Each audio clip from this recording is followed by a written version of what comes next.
Algo nace, alguien crece, hay otro que se muere. Es la vida misma. Vida que se expresa en palabras y silencios, en melodías y deseos. Hablamos tanto, decimos tan poco. Nos interrumpimos, nos precipitamos, nos aturdimos. Hay un tiempo donde lo importante cobra valor. Nuestro propósito, el tiempo. Los otros, la soledad. Conversar en tiempos líquidos. Empecemos. Modo Vida, capítulo 1.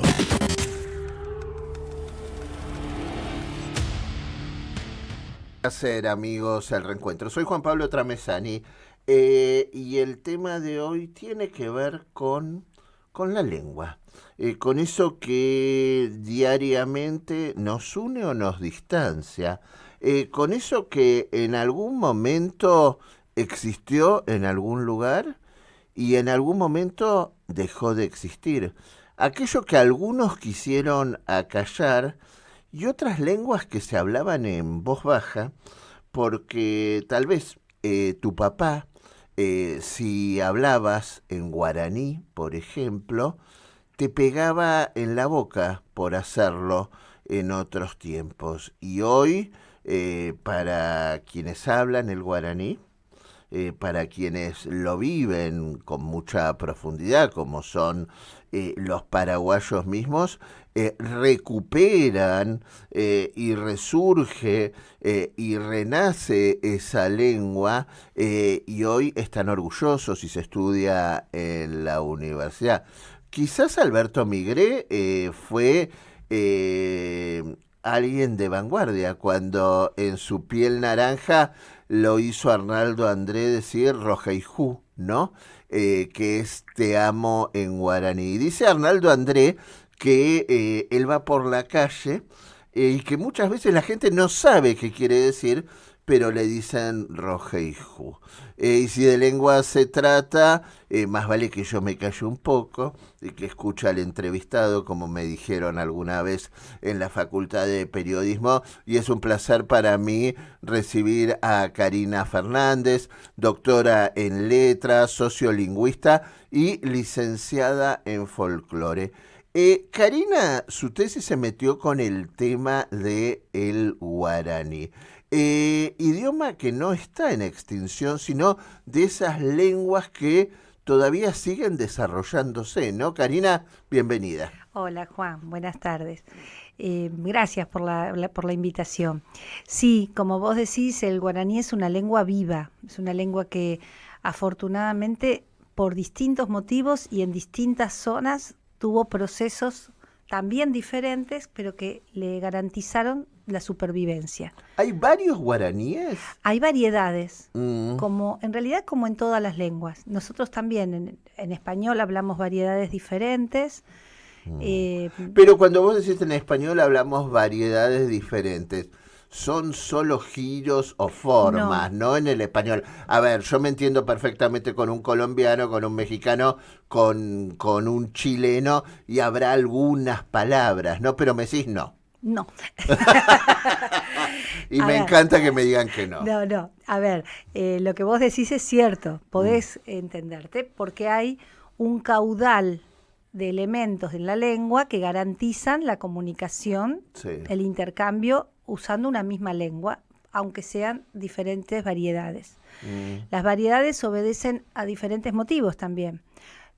Tal vez el más notorio tenga que ver con el lugar de origen, lo que nosotros llamamos el idiolecto, sí, y que habitualmente la gente llama dialecto. Entonces, ahora, el dialecto, ¿no es una forma menor de una lengua? Bueno, eso es lo que se sostuvo durante mucho tiempo, sobre todo si nos paramos en una disciplina dentro de la lingüística que es la dialectología, que sostenía que había lenguas y dialectos. Sí. Desde la sociolingüística, que es el marco A ver, teórico. como el calabrés o como el piamontés en Italia, ¿no? Claro. Hay variantes del italiano Sí. que se acercan más y otras que se alejan más. Eso garantiza o no la mayor posibilidad de comprensión. Ahora, quienes nos paramos dentro del marco de la sociolingüística, preferimos hablar de idiolectos o de variedades regionales de una misma lengua. ¿Por qué? Porque persistiría, si no, esta mirada como un poco más sesgada, que entiende que hay lenguas más importantes que otras o lenguas que tienen más prestigio. Ahora, ¿por qué hay lenguas que permanecen y lenguas que mueren? Ya te cuento, pero déjame redondearte esta idea. Cuando coexisten en sociedades lenguas que tienen mayor reconocimiento, como te decía recién, o mayor prestigio que otras, se produce una situación particular. Y esto es lo que pasó con el guaraní, o pasa con el guaraní, por ejemplo, en el territorio correntino. Se llama diglosia. Y lo que reconocemos claramente es que hay variedades que tienen mayor reconocimiento. Ese reconocimiento está dado, por ejemplo, porque se instala en el marco educativo. Entonces, la lengua tiene posibilidad de crecer, y ahora viene la respuesta a tu pregunta. A ver, en Corrientes, por ejemplo, ¿forma parte de la educación el guaraní? En realidad forma parte de una ley que la reconoce como segunda lengua oficial en el territorio correntino. Esto fue un avance muy grande en lo legislativo. Sí. ¿Esto qué implica? Que la lengua tiene que ser enseñada, que la cartelería tiene que ser bilingüe, que tiene que haber lugar para la lengua en los medios de comunicación, que tiene que haber difusión de la lengua. Sí. Del dicho al hecho hay Lo de mucho siempre. trecho, ¿no? Entonces, si bien hay algunos avances, no sé si se cumple plenamente la ley.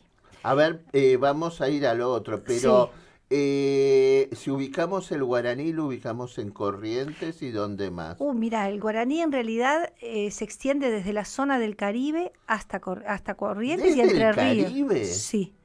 Originalmente era una lengua que tuvo una extensión, una expansión muy amplia.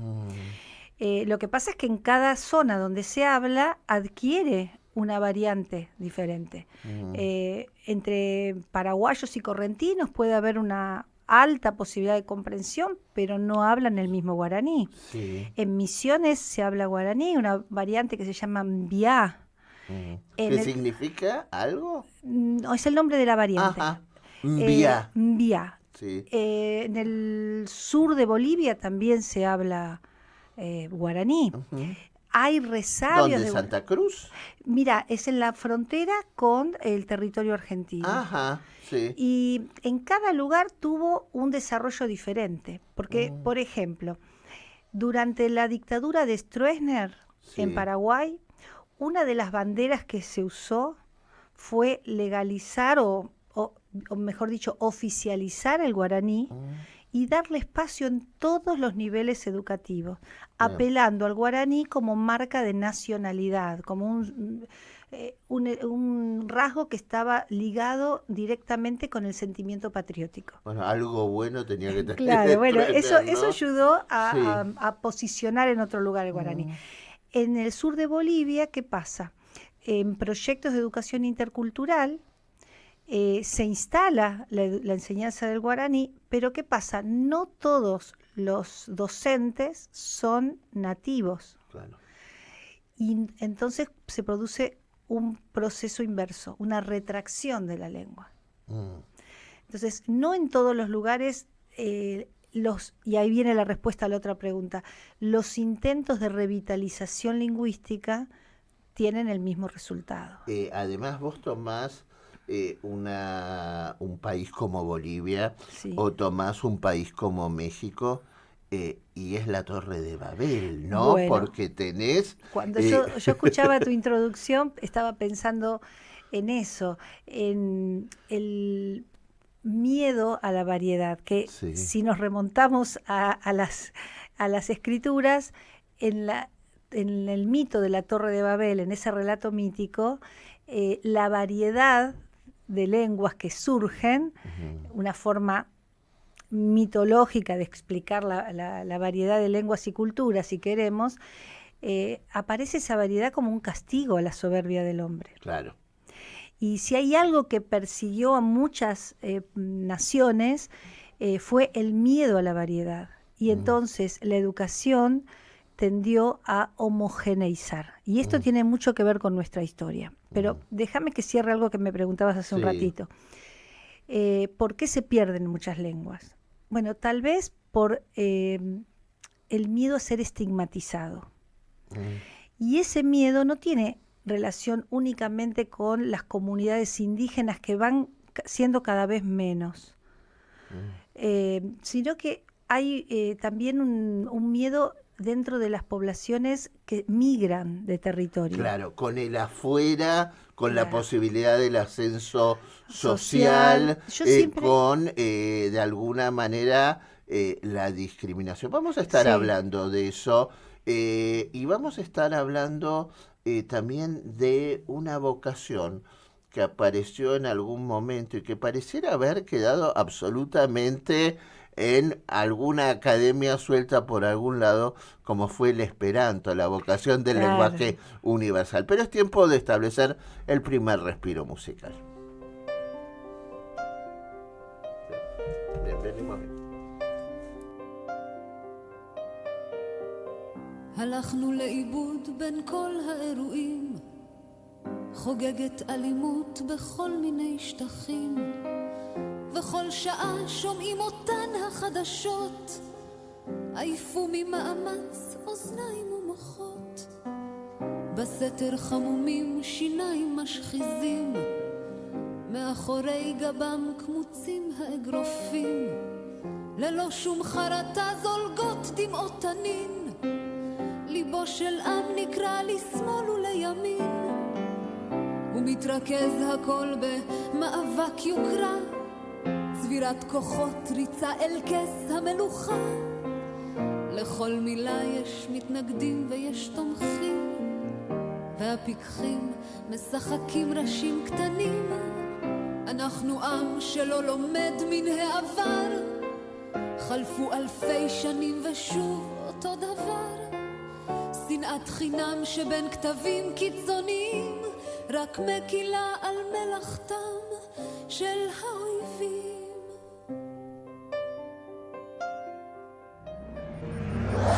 Capítulo 2. Estamos con Karina Fernández, estamos en modo vida, y qué más vida que la lengua misma, y qué más vida que la muerte misma, ¿no? Hablábamos de las lenguas que tal vez en algún momento van a morir, y algunas otras que se siguen alimentando, y es el caso del guaraní, ¿no? Porque sigue sumando nuevos vocablos, ¿no?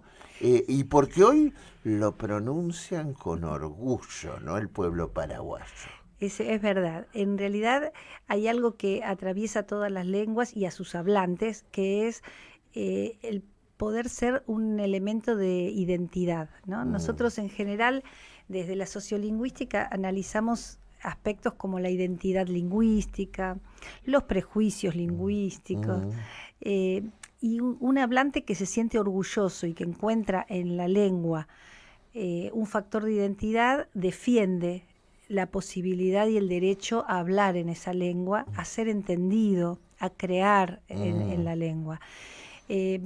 Cuando una comunidad se siente amenazada en sus derechos, lo primero que hace es ocultar esa lengua y cortar la transmisión generacional. Entonces, los abuelos, los padres, dejan de hablarles a sus nietos o a sus hijos en la lengua que entienden puede ser motivo de estigmatización. Ahora, pero es como, Karina, que la lengua se resiste a no morir. Sí. Y aún aquel padre que no le quiere hablar en esa lengua, se le termina escapando algo en la lengua o en el modo de pronunciar las palabras en el otro idioma, que sabemos que esa lengua está detrás, ¿no? Es cierto. Mira, yo hice mi trabajo de doctorado en Corrientes, con población correntina, acá en Buenos Aires y en la provincia de Corrientes. Y el común denominador era justamente, que hablaban muchos de los entrevistados que cuando eran chicos aprender a hablar guaraní era como una transgresión, porque sus padres se negaban a comunicarles esa lengua. Y hacían lo que han hecho muchos inmigrantes también en nuestro país, ¿no?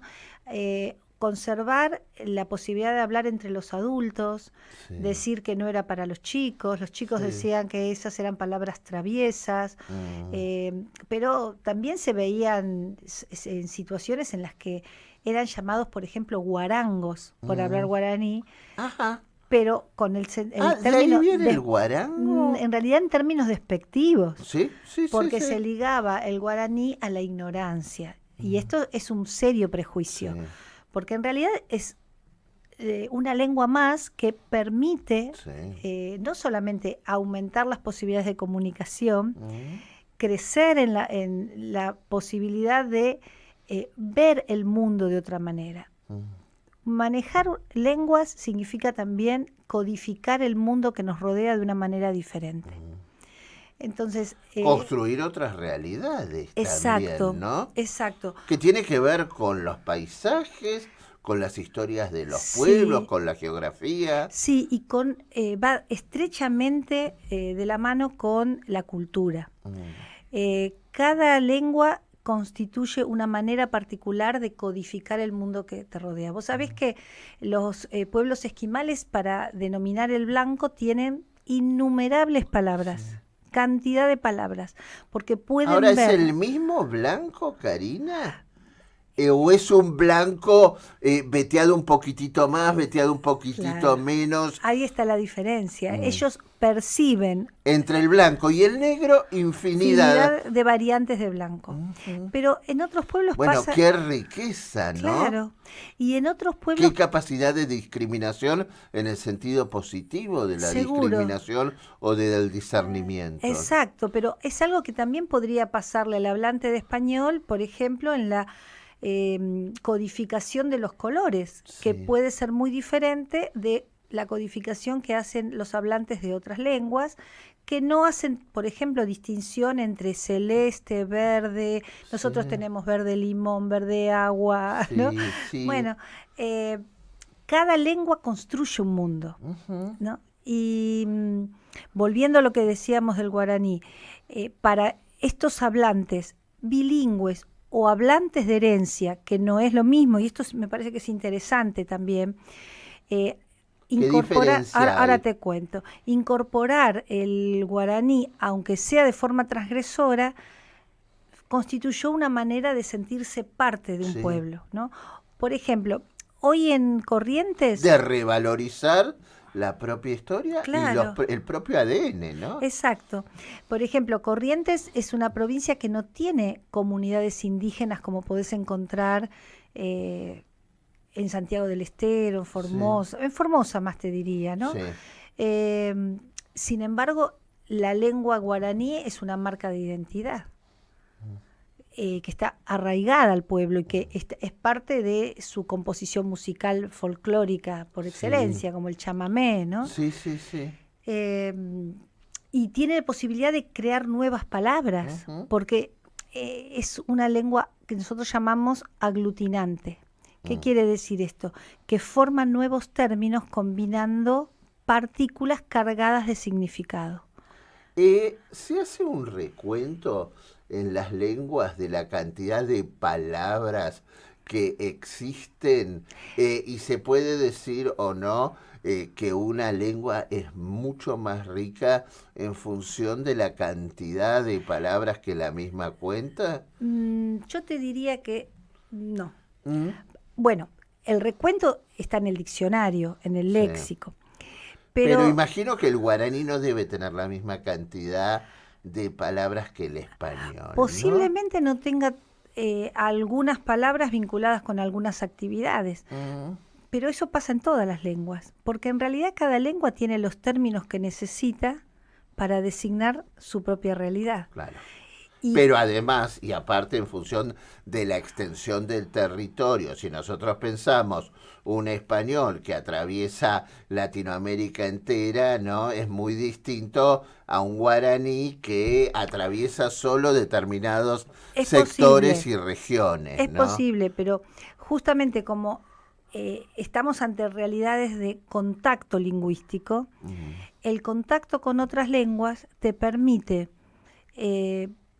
integrar tu saber de una y de otra lengua para poder solucionar aquello que una lengua tal vez no te ofrece como posibilidad de comunicación. Entonces, si no tenés términos, por ejemplo, para el mundo de la informática, Claro.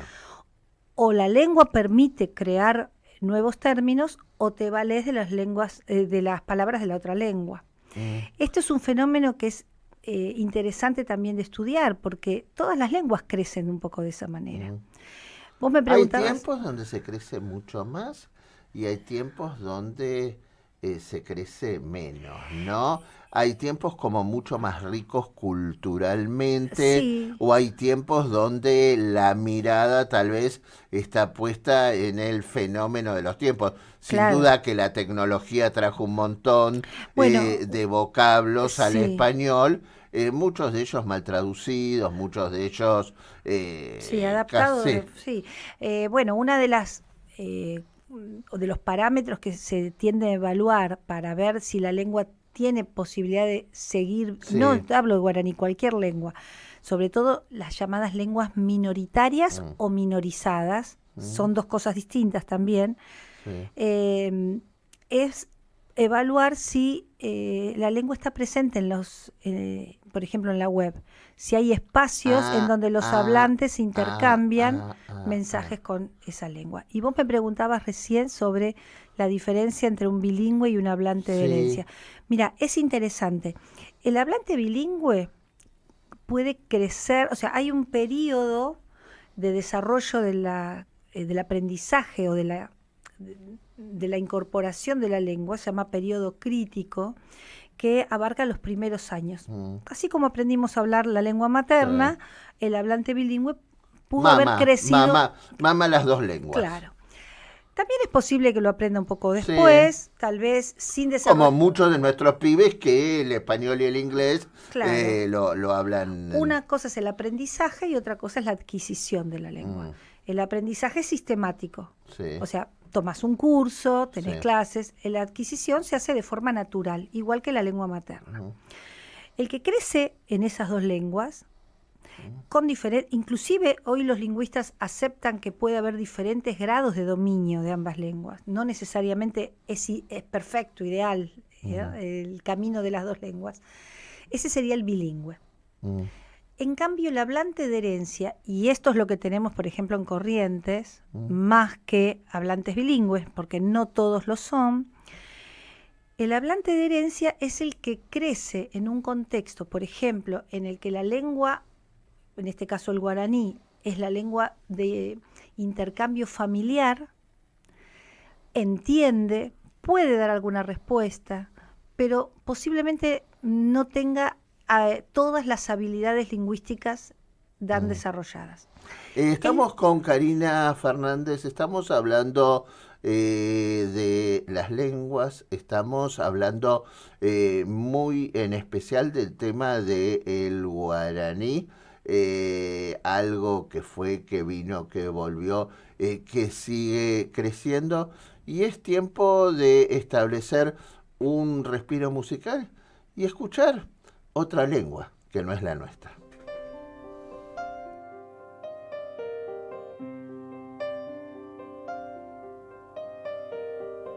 הלכנו לאיבוד בין כל האירועים, חוגגת אלימות בכל מיני שטחים, וכל שעה שומעים אותן החדשות, עייפו ממאמץ אוזניים ומוחות, בסתר חמומים שיניים משחיזים, מאחורי גבם קמוצים האגרופים, ללא שום חרטה זולגות דמעות תנין, ליבו של עם נקרא לשמאל ולימין, ומתרכז הכל במאבק יוקרה, צבירת כוחות ריצה אל כס המלוכה.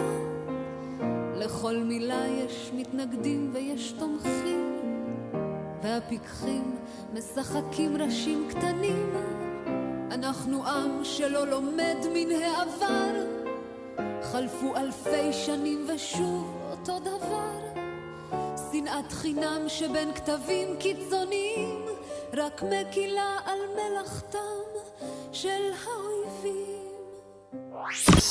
Capítulo 3. Karina Fernández, ¿para qué sirven las lenguas?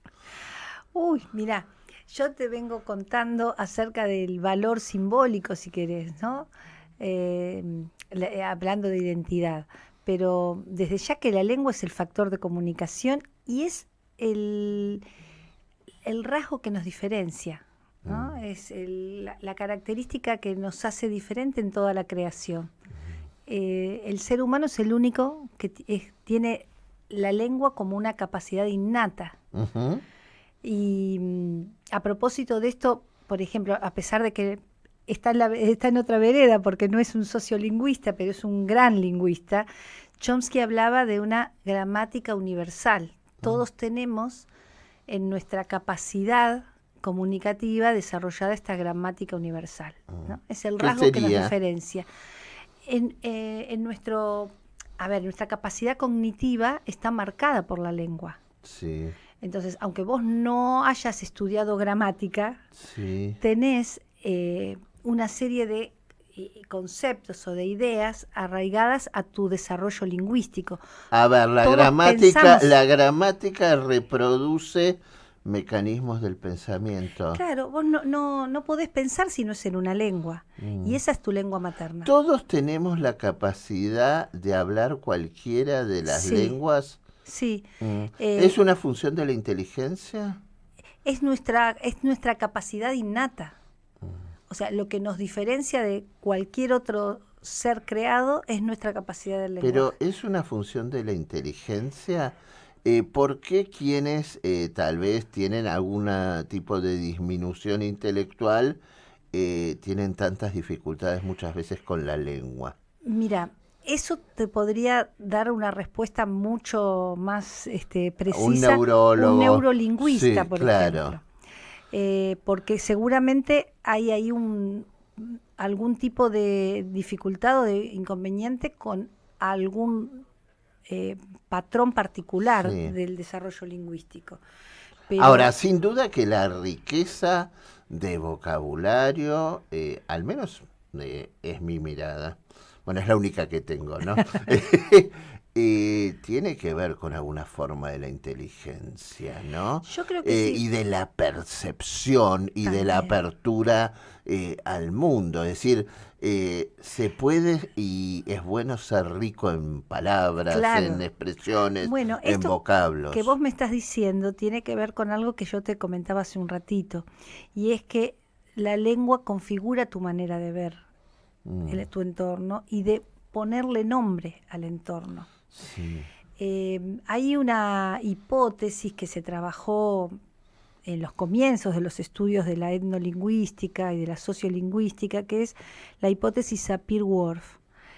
¿Perdón? La hipótesis Sapir-Whorf, que obedece a dos miradas de dos lingüistas, Sapir, Edward Sapir, y Whorf, Benjamin Lee Whorf, que hablaron justamente de esta posibilidad de que podamos evaluar si la cultura condiciona nuestra manera de expresarla, o a la inversa, si nuestra lengua es la que condiciona nuestra forma de representar la cultura. Por eso, la riqueza del vocabulario, la forma de expresarnos, va de la mano de el entorno en el que crecemos, del entorno cultural, de la sociedad, pero este entorno cultural está muy ligado a la lengua que nosotros hablamos. Si tenés la oportunidad de aprender otra lengua, seguramente te vas a encontrar al hablar esa lengua inclusive con entonaciones diferentes, Sí. con modulaciones distintas, con una forma. Estoy pensando en alguien que desarrolla una habilidad lingüística. No digo solamente quien aprende una lista de términos o de expresiones para poder viajar. Sí. Entonces, uno se encuentra como hablante hábil en otra lengua, codificando el mundo también de otra forma y desarrollando términos que te permiten entender ese mundo de una manera distinta. Y eso enriquece tu forma de expresarte. ¿Qué fue el Esperanto? ¿Qué significó y por qué fracasó? El Esperanto ¿O fracasó? Bueno, vos me contestarás. Mira, no, por lo menos no logró el objetivo que se esperaba. El Esperanto fue una construcción. Después te voy a poner un ejemplo con algo similar en términos tal vez más actuales. Pero fue el intento de crear una lengua común tomando elementos más o menos transparentes o entendibles en las diferentes lenguas de las que se intentaba, por ejemplo, como allanar los sonidos de una lengua, los términos más o menos parecidos en una y otra, Hacer algo de lenguas transversal. emparentadas, claro. Te lo compararía con una construcción de la que mucha gente habla creyendo que existe, que es el español neutro.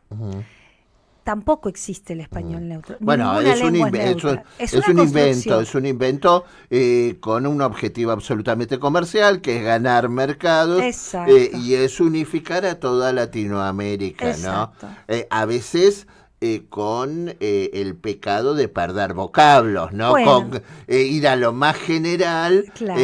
porque ahí hablamos todos más Lo o menos mismo. parecido o lo mismo, ¿no? Exacto. Bueno, digamos que en menor medida ese famoso, entrecomillado, ¿no?, español neutro, es un poco también un intento de salvaguardar las diferencias, como intentó en algún momento hacer el Esperanto. ¿Y por qué fracasa? Porque no hay hablantes nativos de esa lengua. Claro. No es una lengua que, volvemos a lo que decíamos antes, que identifique a un pueblo, a una comunidad, no es una lengua natural. No se encuentra en ningún lado en concreto, es decir... No, porque no hay hablantes que nazcan en una comunidad que hable esa lengua y sostenga esa lengua, Claro. en generación tras Claro, generación. además es una repetición a diario la lengua, Claro, es claro. la Por eso misma cotidianidad. Claro, por eso yo te decía, un hablante de herencia creció escuchando hablar una lengua que habla medias o que intenta salvaguardar, pero le falta la utilización de la lengua en todos los espacios posibles, ¿no? Le falta, por ejemplo, ser alfabetizado en esa lengua. Entonces, aprendió de oídas, usa como puede la lengua y como le permiten las circunstancias, pero ¿Hay falta lenguas que se hablan y no se escriben? Bueno, las lenguas indígenas son lenguas ágrafas. Volviendo al guaraní, el guaraní es una lengua ágrafa. Pero vos me vas a decir, pero ¿cómo si yo he visto textos en guaraní o en las letras de los chamamés aparecen frases en guaraní? Hay una literatura en guaraní. Bueno, todas estas lenguas tienen una escritura repuesta. En el caso del guaraní, bueno, los jesuitas hicieron la tarea de aprender la lengua, sistematizarla, crear la gramática, y gracias a eso tenemos mucho material que llega hasta hoy, que obviamente la lengua es viva y genera cambios, y entonces hoy tenemos que contar con gramáticas actualizadas, diccionarios actualizados, pero la escritura fue puesta por otro. Y es lo mismo que está sucediendo en, por ejemplo, la comunidad wichí, donde hay equipos de lingüistas que se reúnen con los miembros de la comunidad para acordar, a ver, ¿cuál es el término más transparente para todos los hablantes de wichí, aún en todas sus variedades, que puedan entenderse y puedan... Bueno, imagínate que es una tarea encomiable. Y en estas lenguas que sin duda terminan siendo de tradición absolutamente oral, porque lo escrito es muy poco o es muy escaso. ¿Hay alguna otra, por ejemplo, de las culturas originarias que sí tenga una versión escrita? Bueno, en las tareas que están llevando adelante o que se llevaron adelante en muchas de las comunidades de nuestro país, existen, pero siempre de esta forma. Por ejemplo, el Mapuzungún, que habitualmente llamamos mapuche, tiene un montón de material escrito, pero también es una escritura repuesta. Y hay, ¿Aztecas, incas no habían construido un lenguaje escrito? no exactamente igual. Ah. Hay algunas lenguas que tenían símbolos. La escritura... Ideogramas. Claro, ideogramas. La escritura tal como nosotros la conocemos, fíjate vos que se vale de el alfabeto latino. Claro. Entonces, es una reposición con el intento de salvaguardar también esa lengua. Entre los muchos intentos para revitalizar o salvar o evitar que una lengua se pierda, bueno, uno es, por ejemplo, la sistematización de su escritura, o, como te decía recién, sistematizar la gramática, crear materiales para la enseñanza, sobre todo a partir de la instauración de la educación intercultural bilingüe, que lo que hace es proponer algo diferente. En lugar de alfabetizar en la escuela en español, se alfabetiza la lengua materna de esas comunidades y el español se enseña como lengua segunda, así como en nuestras escuelas se enseña el inglés. Claro. Porque en realidad es importante que manejen el español. Ahora, uno también se pregunta si eso genera canales de comunicación o genera espacios de aislamiento. Porque, por ejemplo, hablaba el otro día con una amiga mía cuya hija está haciendo un posgrado en arquitectura en España. Y las mejores escuelas en la materia las ubicaba en Barcelona. Y a una de las universidades no pude ingresar porque ya no hablaba el catalán, ¿no? Claro. Y entonces, seguir manteniendo eso para tan poca gente, ¿no? Lo que pasa es que, por ejemplo, Cataluña es una zona que reafirma su identidad en la lengua catalana. A la que no ha leído a la que no le ha ido mal económicamente, decir, no, claro. Bueno, ni creativamente, no. ni intelectualmente, ¿no? Exacto. Lo que pasa es que hay situaciones diferentes. Por ejemplo, en España, la dictadura de Franco había obligado a que no se podían utilizar las lenguas regionales. Ajá. Entonces se conservaron en el ámbito hogareño, en secreto, hasta que llegó la democracia. Y entonces un acto de reivindicación era volver a esa lengua que marcaba la identidad. Bueno, el catalán es una de esas lenguas que se reafirma hoy. Yo también... Ahora, dos dictadores de derecha, ¿no? Sí. Porque hacíamos referencia a Stroessner Sí, y hacíamos referencia a Franco. Toman medidas totalmente contrarias, ¿no? Porque, vuelvo a algo que te decía hace un ratito, porque en muchos casos, y esto por ejemplo marcó nuestra política educativa, se entendía que una lengua tenía que unificar, y el temor a la diversidad era lo que dominaba. Entonces, todo el mundo tiene que hablar español. Esa era la decisión en la enseñanza. Hoy por hoy en España esto no ocurre.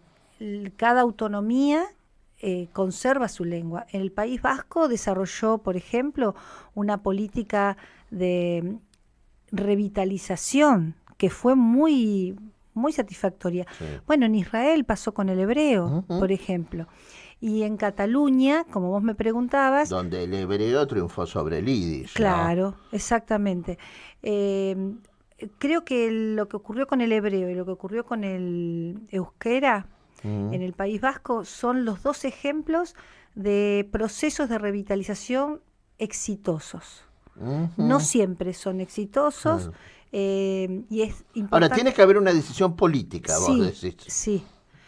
Tiene que haber un poco y un poco, ¿no? O sea, el pueblo tiene que seguir defendiendo esa uno identidad. siente que la lengua se escapa por los poros, claro, ¿no? Eso es lo que pasa. Y que a los pueblos es imposible callarlos, Exacto. ¿no? Que aunque te peguen en la boca, lo dirás en voz baja. Sí, ¿y sabes por qué? Y ahí vuelvo a mi experiencia en el trabajo de campo, porque cuando vos le preguntás al hablante en qué lengua expresa sentimientos, es seguramente la lengua que aprendió en su casa, a la que llamamos lengua materna habitualmente, o en los estudios lingüísticos decimos la lengua 1. Claro. Entonces, tal vez ese hablante, por ejemplo, vuelvo al guaraní, podemos poner el ejemplo del euskera, podemos poner el ejemplo del catalán. Ese hablante habla mucho más tiempo español porque está en contacto con toda una comunidad. Pero cuando tiene que expresar un sentimiento muy íntimo, muy profundo, lo hace en la lengua que aprendió en el hogar. El alma se escapa por los poros. Hay una película mexicana que se llama Sueño en otro idioma y que muestra esto justamente. Y muestra la realidad de lo que, por ejemplo, en una serie de documentales que todavía se pueden ver en el canal Educar del Ministerio, se llaman los hablantes de herencia, los guardianes de la lengua. En esas comunidades donde queda muy poca gente, donde la mayoría son adultos o adultos mayores, ¿no? También lo podés encontrar. O tal vez son adultos mayores de avanzada edad, y son los pocos que hablan la lengua. Claro. Cuanto menos quedan vivos, menos posibilidad de transferirlo. Entonces, esa persona considerada el guardián de la lengua es la que tiene la herramienta para que esa lengua sobreviva. En tiempos que no hay plata, pareciera ser que las joyas de la abuela existieron en todos los tiempos, claro, ¿no? Claro que y que siguen existiendo y que siguen siendo los grandes tesoros y los grandes ahorros, claro, ¿no? Bueno, en términos lingüísticos también, ¿viste? Cuando volvamos de nuestro respiro musical, vamos a estar hablando del lenguaje inclusivo. ¿Es una lengua? ¿No es una lengua?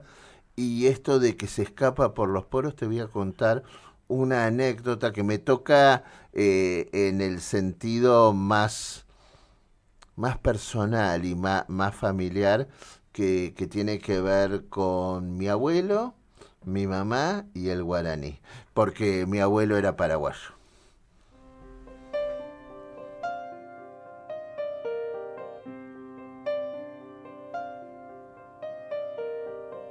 הלכנו לאיבוד בין כל האירועים, חוגגת אלימות בכל מיני שטחים, וכל שעה שומעים אותן החדשות, עייפו ממאמץ אוזניים ומוחות, בסתר חמומים שיניים משחיזים, מאחורי גבם קמוצים האגרופים, ללא שום חרטה זולגות דמעות תנין, ליבו של עם נקרא לשמאל ולימין, ומתרכז הכל במאבק יוקרה, צבירת כוחות ריצה אל כס המלוכה, לכל מילה יש מתנגדים ויש תומכים, והפיקחים משחקים ראשים קטנים, אנחנו עם שלא לומד מן העבר, חלפו אלפי שנים ושוב אותו דבר, שנאת חינם שבין כתבים קיצוניים, רק מקילה על מלאכתם של האויבים.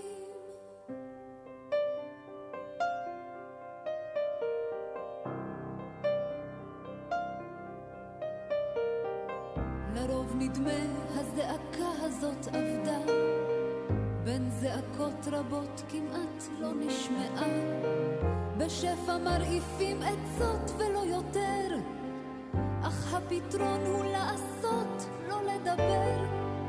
לכל אחד ודאי ישנן המון מילים שמוכנות לפרוץ בזעם כמו חיצים, מלאי חוכמה שלאחר המעשה הצדקנים פתאום מכל פינה צצים. למרות הכל עדיין חיה התקווה, יגבר השכל הישר על הטינה. האם עוד לא ברור אפילו לטיפשים, כשאנו הפוגעים, אנו הנפגעים. נסו לראות את הנולד, ואל תיתנו לרגשות לשלוט. Capítulo 4. Estamos con Karina Fernández, estamos hablando de las lenguas, de los idiomas, estamos hablando del guaraní muy específicamente. La historia es muy sencilla. Mi abuelo era paraguayo, vino a la Argentina con la fantasía de estudiar odontología, que la logró y le fue muy bien en eso, pero de volverse al Paraguay y llenarse de dinero. En el medio siempre el amor hace estragos o crea familias, ¿no? Ahí la conoció mi abuela, de esa historia nació mi mamá, y cuando nace mi mamá dijeron, como todo el tiempo, no le vamos a poner un sobrenombre porque al chico lo estigmatizamos. Cuando nació mi mamá, a mi abuelo, por eso te digo que le sale de los poros, dijo, es una camba. Y camba es negra en guaraní, y ahí le quedó de por vida el camba. Que después yo vi que, por ejemplo, algunos dicen camba y otros dicen camba, ¿no? Porque si uno fui alguna vez a algún restaurante en Santa Cruz de la Sierra y el restaurante se llama Camba, ¿no? Pero bueno, de esas cuestiones se trata, y meternos en esto que es una lengua, es un invento, es una cuestión ideológica, el lenguaje inclusivo. Si nos atenemos a lo que dice la RAE, y yo la verdad es que soy bastante normativa en ese aspecto. Creo Aunque que García Márquez, por ejemplo, agarraba y decía que no importaban los errores de ortografía. Así decía. Y a Art hay que perdonarlo porque fue un genio a pesar de sus errores de ortografía, ¿no? Exacto. Si nos quedamos con lo que dice la Real Academia y las academias de la lengua de todos los países donde se habla español, en realidad no deberíamos incorporar ese lenguaje inclusivo. ¿Por qué? A ver, yo prefiero quedarme con esa sugerencia. ¿Y por qué? Porque creo que las variedades que se producen o las variantes que empiezan a instalarse en una lengua surgen naturalmente por la necesidad de sus hablantes y no por una imposición. Eso por un lado. No sabemos si con el tiempo algunas de las propuestas que forman parte de este llamado lenguaje inclusivo se van a terminar instalando en la sociedad como una forma de expresión. Bueno, eso lo dirán los hablantes. Claro. Ahora, desde el momento en que empezamos a instalar cambios que ni siquiera siguen una lógica en muchos casos. Habrás visto que cuando intentan hay cambios que van produciéndose de forma... La E no se ubica bien en todo. Siempre, claro. Sí. En realidad... Ahora, ¿es de acá? ¿Es del argentino? ¿Dónde surge? No. Tiene que ver más con una posición ideológica, ¿no? Con los estudios de género. Claro, y lo que sucede es que en realidad estás atentando contra algo que mencionábamos antes, contra la posibilidad de que hablantes de diferentes latitudes tengan posibilidad de comunicarse, aún hablando variedades de una misma lengua. Me parece que no contribuye a una comunicación efectiva. Y ahí todavía me parece como una elección, si querés, un poco más anárquica, ¿no? O sea, bueno, a ver, yo lo digo de esta manera, otro lo dice de otra, pero no sé si todo el mundo comprende, o sea, si todos los hablantes comprenden. Las variedades lingüísticas siguen siendo transparentes con sus particularidades. A lo mejor escuchás a un venezolano, un colombiano, mencionar algún término que no conoces, pero o lo entendés por el contexto o te lo explica, podés incorporarlo. Es parte de esa herramienta que es la lengua. Pero esta es una construcción. No sabemos qué va a pasar. Creo que en esto no hay que ser ni apocalípticos, ¿no? Está ni apocalíptico ni integrado. Exacto, ¿Está en desarrollo o no? ¿O está ahí en un stand-by? Yo creo que sí, que es una cosa más... fashion sí. O momentánea o que tiene que ver con lo... Es algo más de estos últimos tiempos, ¿no? O más ligado a ciertas políticas o a ciertas ideologías. Como todo necesitamos ver qué pasa en adelante, ¿no? Yo creo que tiene menos acogida de lo que todos creemos, ¿no? Sobre todo entre jóvenes, adolescentes. No sé si es tan aceptado o tan empleado, ¿no? Más allá de las expresiones de Fontana Rosa en el Congreso de la Lengua, las malas palabras parecieran existir en todos los idiomas. ¿Por qué tienen que ver siempre o casi siempre con lo sexual? No sé por qué, pero posiblemente... ¿Por la prohibición? Porque esté ligado a la idea del tabú, ¿no? En todas las lenguas hay palabras tabú, pero no todas, o sea, el insulto está más ligado a la sexualidad. Pero palabras tabú también designan algunas enfermedades, por ejemplo. A veces se usan para discriminar, y para evitar el tabú muchas veces recurrimos a los llamados eufemismos. Entonces no queremos nombrar el cáncer y hablamos de una penosa enfermedad o una larga enfermedad. Así pasa en todas las lenguas, ¿no? Sí. Posiblemente sea el miedo a nombrar. Y cuanto más se esconde bajo la alfombra, peor es. Bueno, también... En el guaraní el Añamembuy es hijo del diablo, ¿no? Claro. No son hijos de puta. No. ¿No? Pero posiblemente tenga que ver con esto, con que cuando vos nombrás algo, ese algo existe. Sí. Si vos no lo nombrás o encontrás un rodeo, una forma diferente de nombrarlo, posiblemente tengamos la percepción de que no termina de darle entidad o existencia, ¿no? Y el con guaraní y además el guaraní es muy creativo. Y además de pueblos muy religiosos también, ¿no? También. El diablo hoy no tiene mucha prensa. No. Salvo para quienes tenemos el 666 en el número de documento, como yo. Último respiro musical.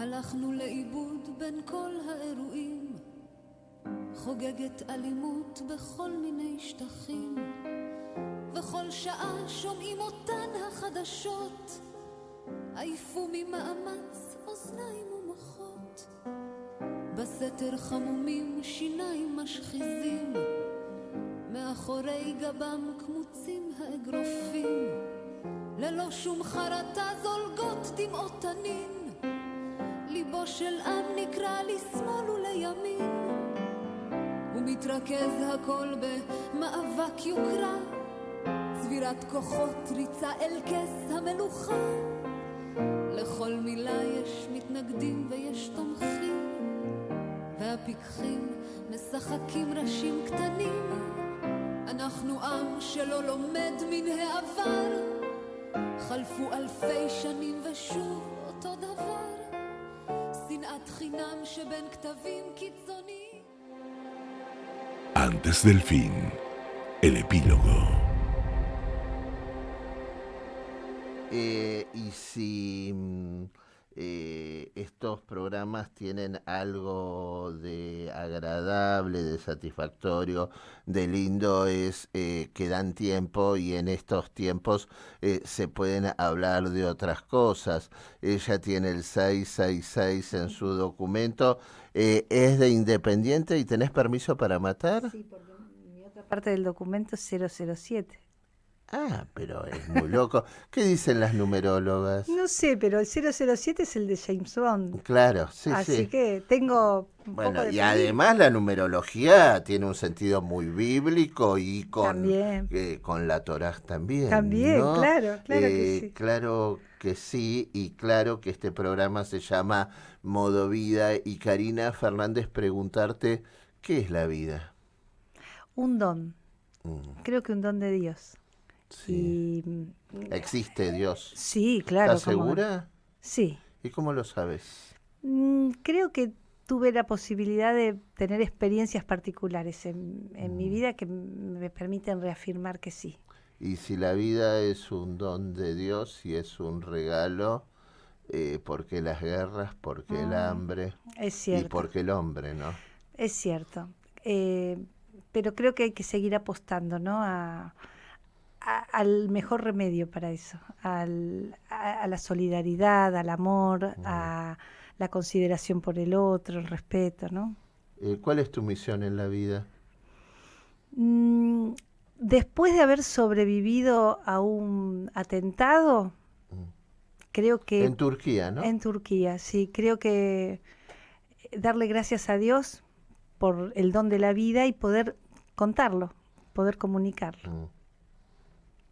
Karina Fernández, doctora en letras, lingüista, licenciada en folclore. Hoy hablamos de las lenguas, de los idiomas del guaraní, del lenguaje universal, de su documento y de mi vieja. Gracias. Esto fue Modo Vida. Gracias, Gustavo García. Palabras que dicen, silencios que provocan, charlas que interpelan. Todos los sábados y domingos de 20 a 21. Tenemos tiempo para hablarlo todo una vez más. Juan Pablo Tramesani y un invitado distinto cada noche se animan al fascinante mundo de la conversación. Sábados de 20 a 21. Modo Vida. Modo Vida. Entrevistas de autor. En Radio High 96.3, la radio judía de Latinoamérica.